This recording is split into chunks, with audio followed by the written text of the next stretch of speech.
बिस्मिल्लाहिर्रहमानिर्रहीम। Weather news के साथ ताज़ा तरीन रिपोर्ट के साथ आपकी खिदमत में हाजिर हैं। ताज़ा तरीन रिपोर्ट ये है कि इस टाइम पर तो कराची में काफ़ी गर्मी पड़ रही है और मज़ीद इसमें इजाफ़ा होगा दोपहर के टाइम पर।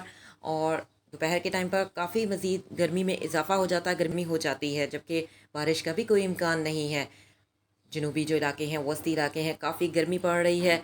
और जो मैदानी और वस्ती इलाके हैं, पंजाब के तेज़ हवाएँ चलेंगी, लेकिन बारिश का इम्कान नहीं है। बादल बनेंगे बलाई इलाकों में, खैबर पख्तूनख्वा के, लेकिन बारिशें अगर हम देखते हैं कि बारिशें कब होंगी, तो 8 अप्रैल को जो सिस्टम मुल्क में दाखिल होगा उससे हमें बारिशें देखने को मिलेंगी मुल्क के बलाई इलाकों में।